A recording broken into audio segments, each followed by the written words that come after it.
Assalamualaikum warahmatullahi wabarakatuh. Kami dari kelompok 5 akan mempresentasikan hasil diskusi dari kelompok kami. Sebelumnya, perkenalkan nama saya Dimas Irfan Amirsyah dengan NIM D6230011 dan rekan saya selanjutnya. Saya Esti Yunitasari dengan NIM D6230027. Saya Afrizal Rosner Rahman dengan NIM D600230040. Saya Meliana Swatalita dengan NIM D600230051.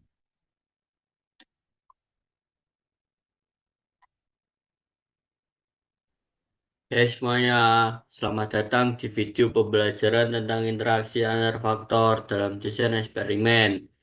Di video ini kita akan menjelaskan tentang tiga hal yang penting. Yang pertama yaitu apa itu interaksi antar faktor. Yang kedua, contoh kasus nyata dari industri plastik. Yang ketiga adalah penjelasan konsep impact of interaction basis dari buku Walpole yang pastinya akan memperdalam pemahaman kalian. Di dalam video ini kita merancang buat kalian yang belajar statistik, desain eksperimen, atau ingin tahu gimana cara meningkatkan efisiensi di dunia industri. Pastikan kalian simak video ini sampai akhir ya. Di sini saya akan menjelaskan yang pertama yaitu dalam presentasi ini kami akan membahas bagaimana faktor-faktor dalam sebuah eksperimen yang saling memengaruhi hasilnya. Menggunakan contoh kasus dari industri plastik, kami juga akan membahas konsep impact of interaction basis yang diambil dari buku Walpole, serta memberikan rekomendasi untuk menganalisis interaksi antar faktor. Selanjutnya, apa sih itu tujuan presentasi video ini? Yang pertama, memahami apa itu interaksi antar faktor dan bagaimana cara mengenalinya. Yang kedua, memberikan contoh kasus nyata yang menunjukkan pentingnya memahami interaksi dalam eksperimen.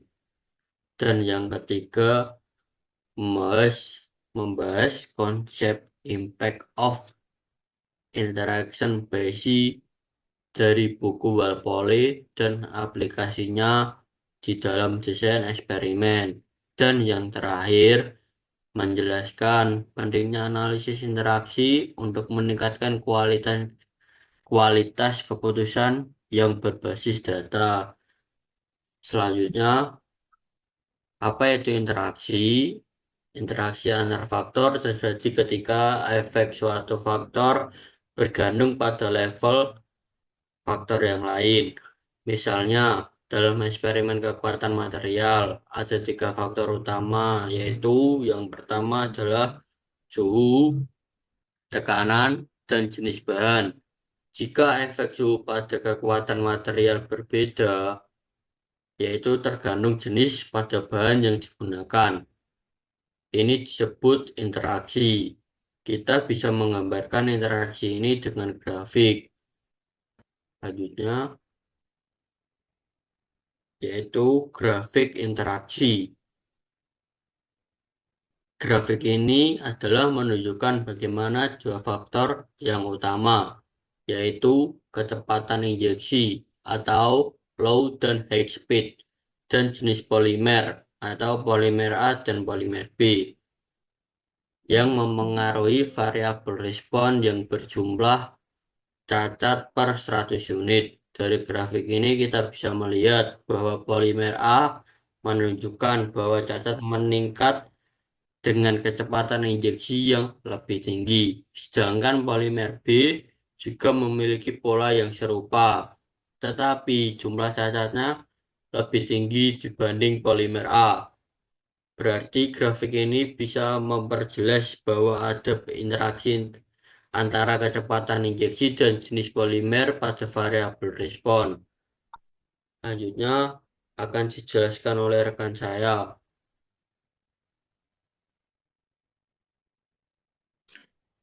Untuk selanjutnya yaitu pendekatan analisis interaksi. Untuk mengevaluasi interaksi antar faktor, metode yang paling umum digunakan adalah ANOVA atau Analysis of Variance. Mengapa ANOVA penting? Yang pertama, ANOVA dapat membantu kita untuk menentukan apakah ada interaksi signifikan antar faktor. Yang kedua, analisis ini memungkinkan kita untuk mengetahui kombinasi faktor yang menghasilkan hasil terbaik. Yang ketiga, dengan ANOVA kita dapat membuat keputusan yang lebih akurat berdasarkan data eksperimen. Tanpa analisis interaksi, kita berisiko salah menginterpretasikan efek faktor tertentu.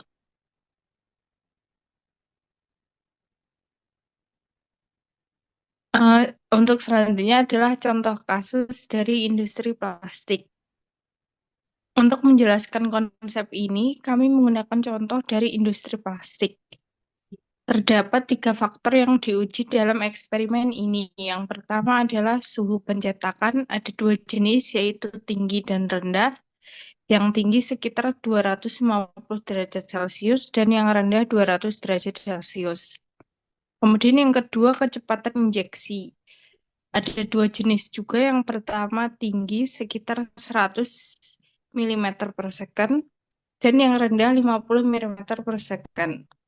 Yang ketiga ada jenis polimer, yaitu polimer A dan polimer B. Setiap kombinasi faktor diuji dan hasil jumlah cacat dicatat untuk menentukan kombinasi terbaik. Untuk materi selanjutnya akan dijelaskan oleh teman saya.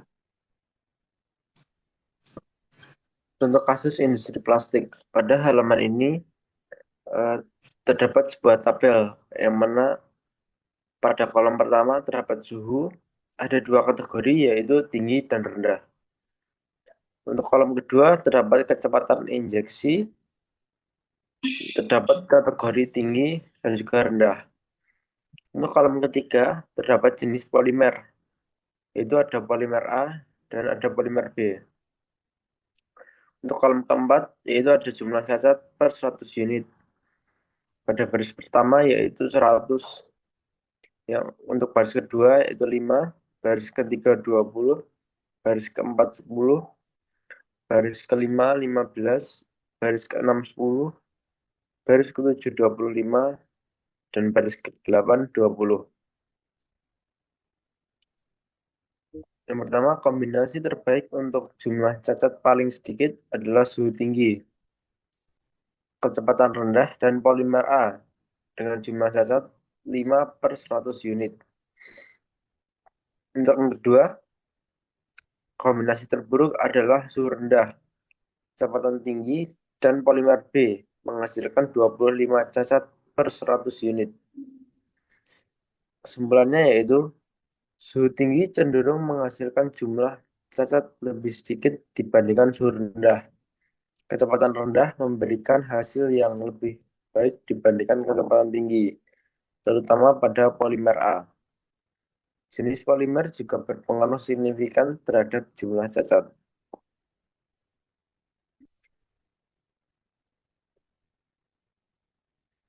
Penjelasan buku Walpole pada halaman 601 sampai 602. Dijelaskan tentang konsep impact of interaction BC. Konsep ini membahas bagaimana kombinasi 2 faktor B dan C mempengaruhi variabel respon. Contoh kasus dari eksperimen ini yaitu faktor B, kecepatan injeksi, yang mana kategori tinggi dan rendah. Faktor C, jenis polimer, yaitu polimer A dan polimer B. Selanjutnya akan dijelaskan dengan partner saya. Untuk analisis dari buku Walpole halaman 601 hingga 602 yaitu ada 2 analisis. Yang pertama, Pada polimer A, kecepatan rendah menghasilkan jumlah cacat lebih sedikit dibandingkan kecepatan tinggi, yaitu low speed 5 cacat dan high speed 15 cacat. Untuk yang kedua yaitu pada polimer B, kecepatan tinggi memberikan efek yang lebih buruk, yaitu low speed 10 cacat dan high speed 20 cacat. Untuk kesimpulan dari dua analisis tersebut, kombinasi faktor memberikan hasil yang berbeda-beda, tergantung pada level faktor lainnya. Untuk kesimpulan keseluruhan dari penjelasan materi ini, ada beberapa poin penting yang bisa disimpulkan. Ada keempat poin penting, yaitu yang pertama, interaksi antar faktor adalah elemen penting dalam desain eksperimen. Analisis interaksi memungkinkan kita untuk menemukan kombinasi faktor yang optimal. Itu untuk yang kedua. Untuk yang ketiga, contoh kasus dari industri plastik menunjukkan pentingnya mempertimbangkan interaksi dalam eksperimen untuk mengurangi cacat produk. Yang keempat, yaitu konsep Impact of Interaction BC membantu kita memahami dan menganalisis hubungan antar faktor dalam situasi yang lebih kompleks. Untuk contoh kasus 2, industri bahan baku. Sebuah pabrik ingin mempelajari pengaruh jenis bahan baku A dan B dan suhu produksi rendah, sedang, dan tinggi terhadap kekuatan produk yang dihasilkan. Eksperimen dilakukan dengan menguji semua kombinasi dari kedua faktor tersebut, masing-masing diulang 3 kali. Nilai kekuatan produk diukur dalam satuan kilogram per sentimeter kuadrat. Jelaskan bagaimana cara menganalisis interaksi antara jenis bahan baku dan suhu produksi terhadap kekuatan produk. Jika hasil menunjukkan bahwa jenis bahan baku A memberikan hasil lebih baik pada suhu tinggi, tetapi jenis bahan baku B memberikan hasil lebih baik pada suhu rendah, apa yang dapat disimpulkan? Ini untuk tabel dari pembahasan kali ini. Bahan A di rendah itu 50, sedangkan B di rendah 65. Pada sedang 55 dan pada sedang bahan B 60. Untuk bahan A tinggi 70, bahan B 50. Pengaruh jenis bahan baku pada suhu rendah pada bahan baku B menghasilkan kekuatan produk lebih tinggi dibanding bahan baku A. Pada suhu sedang, kekuatan produk dari kedua bahan cenderung mirip, dengan bahan baku A menghasilkan 55 kg dan bahan baku B menghasilkan 60 kg. Pada suhu tinggi, bahan baku A jauh lebih unggul 70 kg dibanding bahan baku B 50 kg. Yang kedua, pengaruh suhu produksi. Bahan baku A menunjukkan peningkatan kekuatan produk seiring kenaikan suhu produksi dari 50 pada suhu rendah hingga 70 pada suhu tinggi. Untuk hasil analisis jenis bahan baku A menghasilkan kekuatan produk yang lebih tinggi pada suhu tinggi 70 dibanding bahan baku B 50. Sebaliknya, pada suhu rendah, bahan baku B lebih unggul 65 kg dibanding bahan baku A 50 kg. Hal ini menunjukkan bahwa bahan baku tertentu lebih efektif pada kondisi suhu tertentu. Pada bahan baku A, kenaikan suhu meningkatkan kekuatan produk secara konsisten dari suhu rendah ke tinggi. Namun, pada bahan baku B, kenaikan suhu justru mengurang kekuatan produk 65 kg ke 50 kg. Suhu produksi memberikan efek yang berlawanan terhadap kekuatan produk, tergantung pada jenis bahan baku yang digunakan. Hasil analisis menunjukkan adanya interaksi signifikan antara jenis bahan baku dan suhu produksi terhadap kekuatan produk. Pengaruh jenis bahan baku terhadap kekuatan produk tidak konsisten pada semua suhu. Pada bahan baku A, lebih efektif pada suhu tinggi, sedangkan bahan baku B lebih efektif pada suhu rendah. Pola ini menegaskan bahwa pengaruh salah satu faktor jenis bahan baku bergantung pada level faktor lainnya, suhu produksi. Untuk kesimpulan kasus 2, berdasarkan hasil analisis, terdapat pengaruh utama dari jenis bahan baku dan suhu produksi terhadap kekuatan produk. serta adanya interaksi signifikan antara kedua faktor tersebut. Bahan baku A menunjukkan peningkatan kekuatan produk secara konsisten dengan kenaikan suhu, mencapai kekuatan maksimum pada suhu tinggi. Sebaliknya, bahan baku B menghasilkan kekuatan tertinggi pada suhu rendah dan menurun saat suhu meningkat. Hal ini menunjukkan bahwa efektivitas bahan baku bergantung pada suhu produksi yang digunakan. Interaksi ini menegaskan bahwa kombinasi optimal antara jenis bahan baku dan suhu produksi perlu dipertimbangkan untuk mencapai kekuatan produk yang maksimal. Nah, itu video penjelasan dari kelompok 5. Semoga video ini membantu kalian memahami konsep interaksi dalam desain eksperimen. Mohon maaf jika ada salah kata dari anggota kelompok 5. Terima kasih. Wassalamualaikum warahmatullahi wabarakatuh.